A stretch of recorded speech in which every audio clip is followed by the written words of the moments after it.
But first, before you get too excited, should your brand be on Pinterest? It depends. Is your audience on Pinterest? Do you think your audience will get onto Pinterest? Are your audience maybe not the earliest adopters of moms, but are they design-oriented, right-brain thinkers, visually, work within a visual environment? Can you visually convey your branding? I think visually, so I think most stories and most brands can convey themselves visually with a little bit of creativity, but not every brand can. Do you have a clear goal and reason to be on Pinterest? I think the goal would be easy to drive traffic back to your website, but you want to have strategy and you want to thoughtfully enter Pinterest. And do you have the bandwidth to manage Pinterest? So you can do the anthropology approach of, hey, I'm here, but I'm not going to do anything. But I think to have a really meaningful presence on Pinterest to get the most out of it is you've got to think of it as managing a stream and constantly populating content to stay top of mind and also to populate content that can be repinned. One question, where's Michelle? I lost her. Okay, so Michelle is a big Pinterest guru, and we were talking, earlier at lunch today about users and the growth of Pinterest. Like if a brand were to come to me and say, should I be on Facebook? Almost like 99% of brands, I would say yes. That's a no-brainer because it's going to hit 1 billion users. Everyone's on Pinterest, or everyone's on Facebook. Is the same true with Pinterest? I don't know. I think there's two ways to take that of either just in case you might want to set up on Pinterest because we don't know, it's too early to see where it's going to go. Or it could evolve into just a huge visual search niche platform that doesn't have a use case for every single brand. That in some ways I think about it as Flickr search, Google image search. It's definitely for right-brained people who think visually. Ben over here, who's a statistics guy, left brain, thinks like he only reads content. He doesn't search images online. So that's an example of, is it for everyone?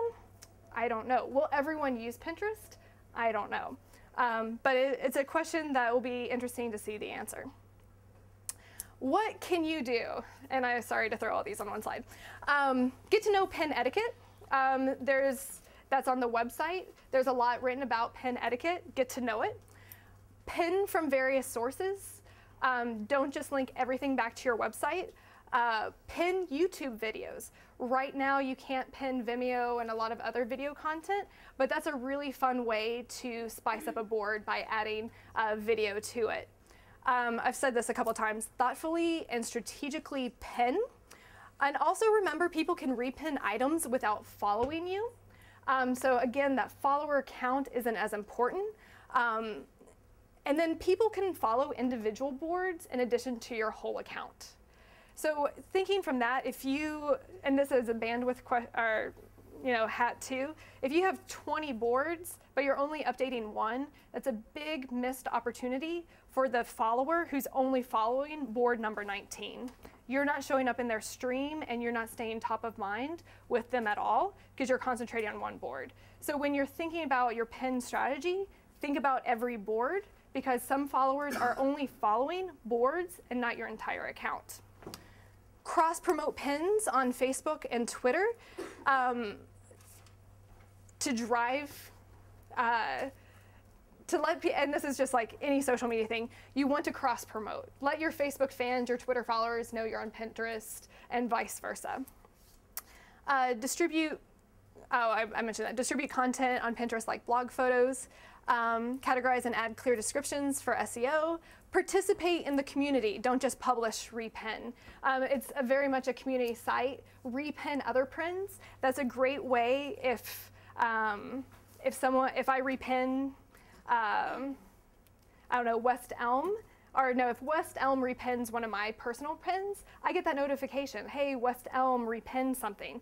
And that's a brand awareness mechanism where West Elm just showed up on my radar because they repinned one of my personal pins. create multiple boards.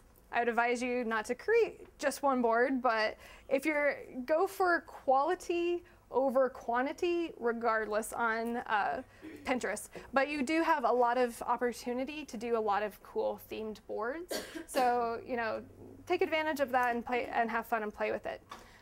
Reach out to your current customers. Huge, huge opportunity. Yeah, I just said that. And use striking images. It is a visual platform, so you want to use good photos that are visually striking.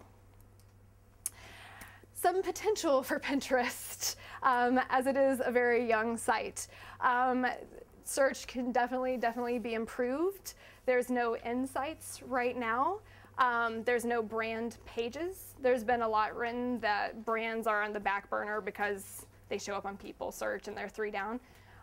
I don't weigh that as that important because of the stream and that importance on Pinterest, but it would be nice to have brand pages.